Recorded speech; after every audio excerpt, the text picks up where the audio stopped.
파트 2. 끝. 우리가 잠들어 있을 때 잊을 수 없는 고통이 한 방울씩 심장 위로 떨어져 내린다. 그리고 절망 속에서 우리의 의지와 상관없이 하나님의 무서운 은총을 통해 지혜가 찾아온다. 아이스킬로스. 제1장. 그들은 그녀를 붐비는 묘지로 데려갔다. 그곳의 묘비들은 숨을 쉴 수 없을 만큼 가득했다. 미사는 그녀의 삶처럼 외로웠다.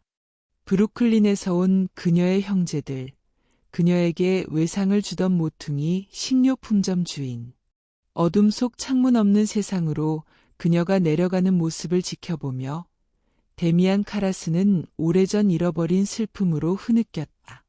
아, 디미, 디미. 그의 어깨에 팔을 두른 삼촌. 괜찮아, 디미. 이제 그녀는 천국에 있어. 행복해. 오, 하나님, 그렇게 되게 하소서. 오, 하나님. 오, 제발. 오, 하나님, 제발 그렇게 하소서. 그들은 차에서 기다렸고 그는 무덤 옆에 머물렀다. 그녀가 혼자 있는 것을 견딜 수 없었다.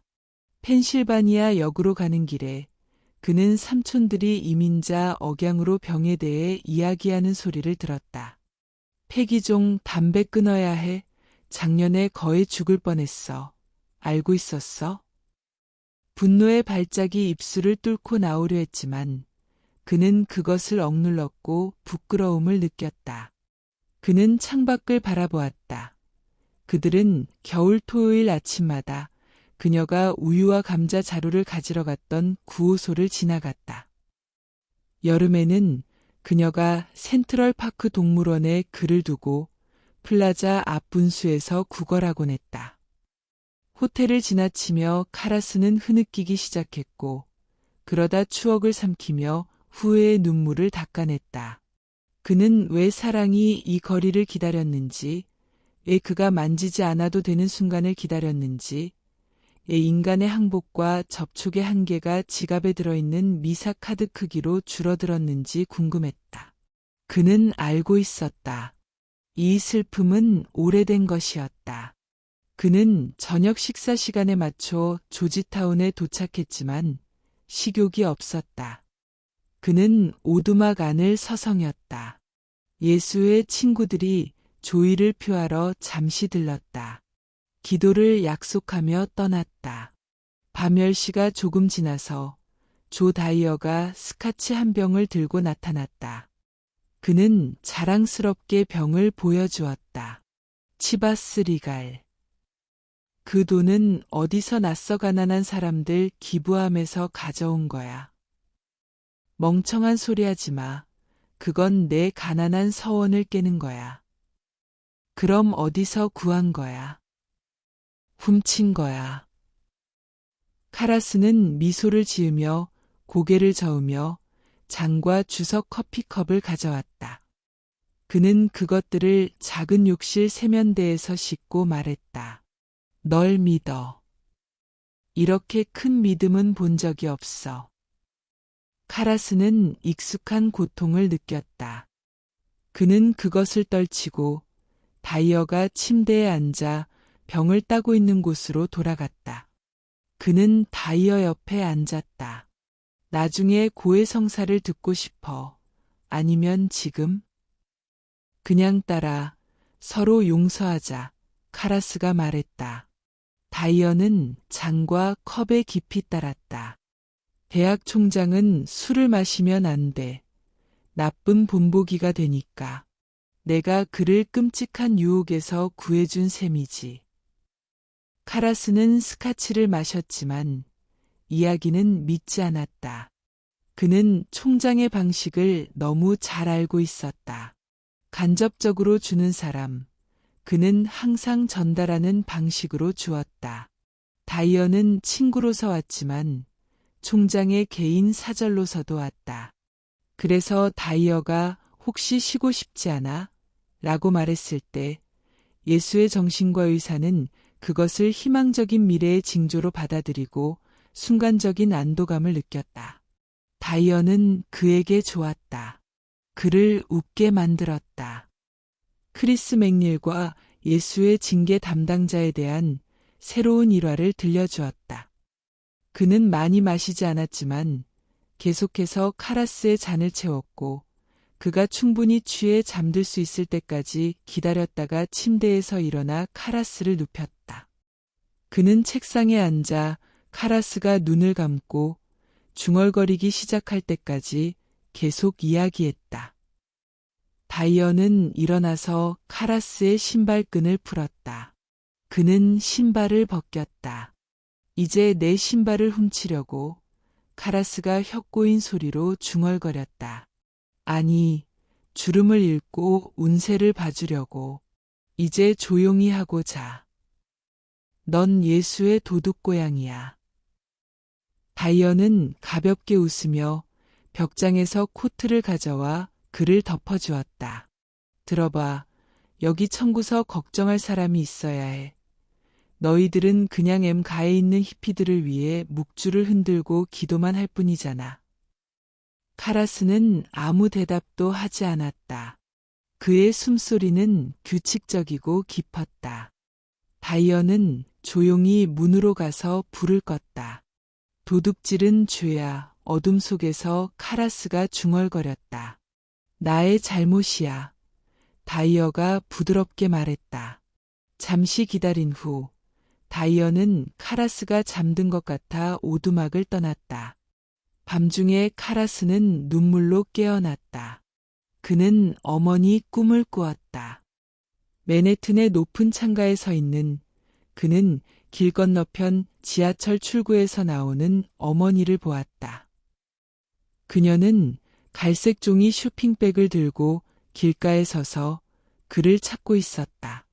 그는 손을 흔들었다. 그녀는 그를 보지 못했다. 그녀는 길을 헤매고 다녔다. 버스, 트럭, 불친절한 군중. 그녀는 점점 두려워졌다. 그녀는 지하철로 돌아가 내려가기 시작했다. 카라스는 당황해하며 길로 나가 그녀의 이름을 부르며 울기 시작했다. 그녀를 찾을 수 없었다. 그녀가 지하 터널 속에서 길을 잃고 당황해하는 모습을 상상했다. 그는 흐느낌이 멈출 때까지 기다렸다가 스카치를 더듬어 찾았다. 그는 침대에 앉아 어둠 속에서 마셨다. 눈물이 흘러내렸다. 멈추지 않았다. 이 슬픔은 어릴 적과 같았다. 그는 삼촌의 전화를 기억했다. 딤이 부종이 뇌에 영향을 미쳤어. 의사가 가까이 오지 못하게 해. 그냥 소리를 지르고 있어. 심지어 라디오에도 말을 걸어. 딤이 벨뷰에 가야 할 것 같아. 일반 병원은 그걸 참지 못할 거야. 몇 달 있으면 다시 좋아질 거야. 그럼 다시 데리고 나올 거야. 알겠어. 들어봐, 딤이. 내가 말해줄게. 우리가 이미 했어. 오늘 아침에 주사를 놓고 구급차로 데려갔어. 너를 귀찮게 하고 싶지 않았는데 청문회가 있어서 내가 서류에 서명해야 해. 뭐? 개인 병원. 누가 돈이 있어? 딤이? 너? 그는 잠드는 것을 기억하지 못했다. 그는 피로에 지친 채로 깨어났다. 손실의 기억이 그의 위장에서 피를 빼내고 있었다. 그는 비틀거리며 욕실로 가서 샤워를 하고 면도를 하고 사제복을 입었다. 오전 5시 35분이었다. 그는 성체 보관함의 문을 열고 제단에서 미사를 집전했다. 미멘토 엔시엄. 그는 절망적으로 기도했다. 주의 종 메리 카라스를 기억하소서. 성체 보관함 문에서 그는 벨뷰 응급실의 간호사 얼굴을 보았고 격리실에서 나오는 비명 소리를 들었다. 당신이 그녀의 아들인가요? 네, 저는 데미안 카라스입니다. 글쎄, 들어가지 않는 게 좋겠어요. 그녀가 발작을 일으키고 있어요. 그는 창문 없는 방을 들여다보았다. 천장에 매달린 맨정구, 패드로 덮인 벽, 침대 외에는 아무것도 없는 방. 그녀는 침대 위에서 소리를 지르고 있었다.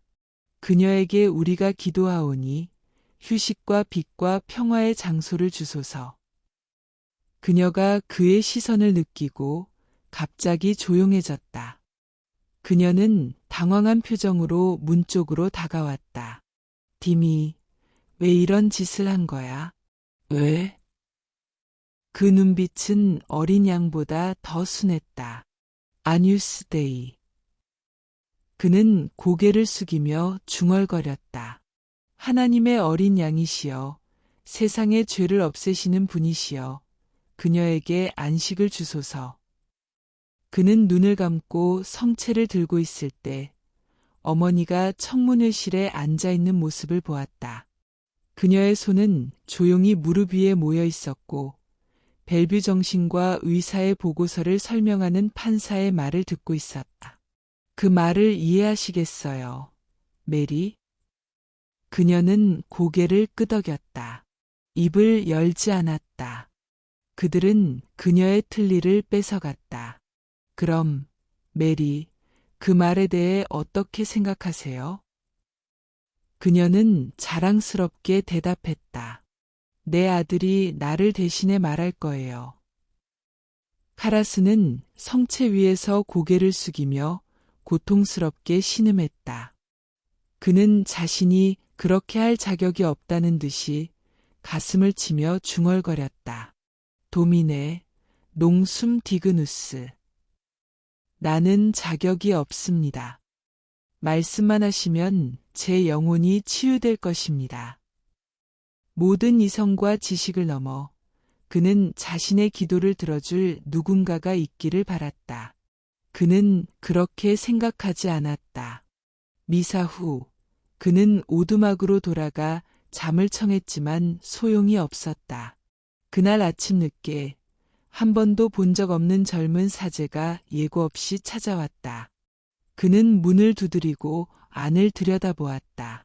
바쁘세요? 잠시 뵐 수 있을까요? 눈에는 불안함이, 목소리에는 간절함이 담겨 있었다. 잠시 카라스는 그를 미워했다. 들어오세요. 그는 부드럽게 말했다. 그리고 속으로는 자신의 일부가 다른 사람의 필요에 의해 무력해지고 통제할 수 없으며 마치 밧줄처럼 언제든지 튀어나가 누군가의 외침에 응답하려는 것에 분노했다. 그것은 그에게 평화를 주지 않았다. 잠에서도 마찬가지였다. 꿈의 끝자락에는 종종 누군가가 곤경에 처한 듯한 희미하고 짧은 소리가 들렸다. 그것은 거의 들리지 않을 만큼 멀리서 들려왔다. 항상 똑같았다. 그리고 몇 분 동안 잠에서 깬 후에도 그는 해결되지 않은 의무에 대한 불안감을 느꼈다. 젊은 사제는 더듬거리며 주저했다. 카라스는 인내심을 가지고 그를 이끌었다. 담배를 권하고 인스턴트 커피를 내주었다. 그런 다음 침울한 젊은 방문객이 점차 익숙한 문제를 털어놓도록 했다. 사제들의 외로움이라는 문제였다. 카라스가 공동체에서 마주치는 불안 중에서 최근 가장 흔한 것은 바로 이 문제였다. 가족과도 여성과도 단절된 많은 예수의 사제들은 동료 사제들에게 애정을 표현하거나 깊고 사랑하는 우정을 맺는 것조차 두려워했다. 예를 들어 다른 사람의 어깨에 팔을 두르고 싶지만 그가 나를 이상하게 생각할까 봐 걱정돼요. 사제직에 많은 잠재적 동성애자들이 있다는 이론을 들어서요. 그래서 그냥 안 해요. 심지어 누군가의 방에 가서 음악을 듣거나 이야기를 나누거나 담배를 피우는 것조차 하지 않아요. 그를 두려워하는 게 아니라 그가 나를 의심스럽게 생각할까 봐 걱정돼요. 카라스는 다른 사람의 짐이 점차 자신에게로 옮겨지는 것을 느꼈다. 그는 젊은 사제가 이야기하도록 내버려 두었다. 그는 그가 다시 찾아올 것을 알고 있었다. 외로움에서 벗어나고 카라스를 친구로 삼고 두려움과 의심 없이 다른 사람들과도 친구가 될 수 있을 것이다. 정신과 의사는 피로를 느꼈고 개인적인 슬픔에 빠져들었다. 그는 지난 크리스마스에 받은 팻말을 바라보았다. 내 형제가 아파요. 나는 그의 고통을 나눠요. 그를 통해 하나님을 만나요. 라는 글귀가 적혀 있었다. 실패한 만남. 그는 자신을 탓했다. 그는 형제의 고통의 길을 지도에 표시했지만 결코 그 길을 걸어본 적이 없었다. 아니, 그렇게 믿었다. 그는 자신이 느끼는 고통이 자신의 것이라고 생각했다. 잠시 후 방문객은 시계를 보았다. 캠퍼스 식당에서 점심을 먹을 시간이었다. 그는 일어나서 떠나려 했다. 그런 다음 책상 위에 있는 최신 소설을 힐끗 보았다. 읽어보셨나요? 카라스가 물었다. 다른 사람은 고개를 저었다. 아니요, 읽지 않았어요. 읽어봐야 할까요? 잘 모르겠어요. 방금 읽었는데 잘 이해가 안 되네요. 카라스는 거짓말을 했다. 그는 책을 집어들고 건네주었다. 어떻게 생각하시는지 궁금해요. 한번 읽어보시겠어요? 그러며 읽어볼게요. 예수의 사제는 책 표지의 내용을 살펴보며 말했다. 이틀 내로 돌려드릴게요. 그의 기분이 밝아 보였다. 젊은 사제가 떠나면서 삐걱거리는 문소리가 들렸을 때 카라스는 잠시 평화를 느꼈다. 그는 자신의 성무일과서를 집어들고 안뜰로 나가 천천히 걸으며 기도를 드렸다. 오후에 그는 또 다른 방문객을 맞이했다. 성체 보관함의 재단 카드를 들고 온 성 삼위일체 교회의 노사제였다. 그는 의자에 앉아 카라스의 어머니의 죽음에 조의를 표했다. 그녀를 위해 미사 2번을 드렸어요. 데미안. 그리고 너를 위해 한 번 더 드렸지. 그는 희미한 아일랜드 억양으로 말했다. 정말 친절하시네요. 신부님. 감사합니다. 몇 살이셨나요? 70입니다. 좋은 나이네요. 카라스는 사제가 가져온 제단 카드를 바라보았다. 미사에서 사제가 기도하는 내용이 적힌 3장의 카드 중 하나였다. 그것은 플라스틱으로 덮여 있었다. 카라스는 사제가 그것을 가져온 이유가 궁금했다. 오늘 여기서 또 다른 일이 있었어요. 교회에서 말이에요. 또 다른 모독이었지, 사제가 말했다. 교회 뒤쪽에 있는 성모 마리아 상이 창녀처럼 칠해져 있었다고 사제가 설명했다. 그런 다음 그는 카라스에게 재단 카드를 건네주었다. 그리고 이건 내가 뉴욕에 갔다 온 다음 날 아침에 있었던 일이야. 기억나. 토요일이야. 맞아. 자, 이 카드 좀 봐주겠어. 데미안. 카라스가 카드를 살펴보는 동안 사제는 원래 카드와 그 덮개 사이에 타자된 종이가 끼워져 있었다고 설명했다. 그 가짜 텍스트는 몇몇 오타와 타자 오류가 있었지만 기본적으로 유창하고 이해할 수 있는 라틴어로 되어 있었다. 그것은 성모 마리아와 마리아 막달레나가 상상 속에서 동성애 행위를 하는 장면을 생생하고 에로틱하게 묘사하고 있었다. 이제 됐어요. 더 읽지 않아도 돼요. 사제는 카드를 낚아채듯이 가져가며 말했다. 마치 그것이 죄의 유혹이 될까 두려워하는 듯했다. 정말 훌륭한 라틴어야. 교회 라틴어 스타일이지. 자, 경찰서 경사와 이야기를 나눴는데, 그가 어떤 사람과 이야기를 나눴는데, 그 사람이 말하길 이런 짓을 한 사람은 아마도 아주 아픈 사제일 거라고 했어. 자네도 그렇게 생각하나, 데미안?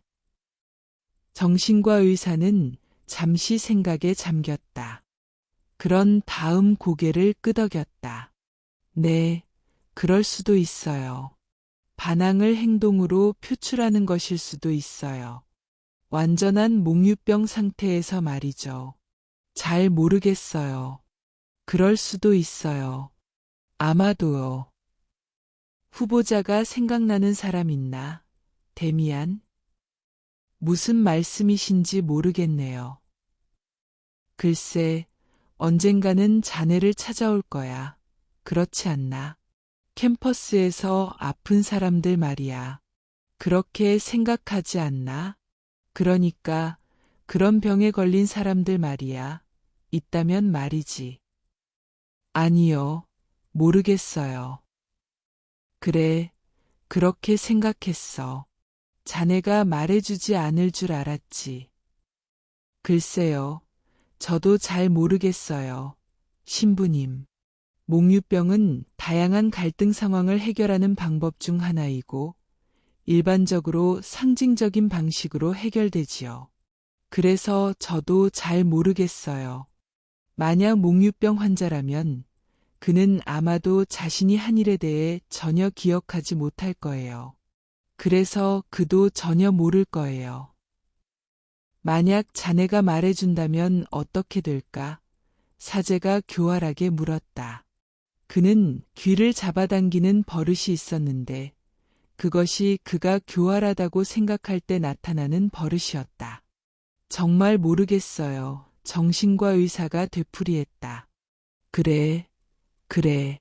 자네가 말해주지 않을 줄 알았어. 자네들은 마치 사제들 같아. 그가 불평했다. 카라스가 가볍게 웃자 사제는 다시 돌아와 카라스의 책상 위에 재단 카드를 내려놓았다. 이걸 좀 연구해 보게. 데미안. 뭔가 생각날지도 몰라. 사제는 문으로 향했다. 지문은 조사해 봤나요? 카라스가 물었다. 사제는 잠시 멈추고 약간 돌아섰다. 아, 글쎄, 잘 모르겠어. 어쨌든 우리가 쫓는 건 범죄자가 아니잖아. 안 그래? 아마도 정신이 나간 교인일 거야. 자네는 어떻게 생각하나? 데미안. 교인 중에 그런 사람이 있을 수 있을까? 자네도 그렇게 생각하지 않나? 사제가 아니라 교인 중에 그런 사람이 있을 거라고 생각해. 그는 귀를 잡아당기고 있었다. 자네도 그렇게 생각하지 않나? 잘 모르겠어요. 그가 다시 말했다.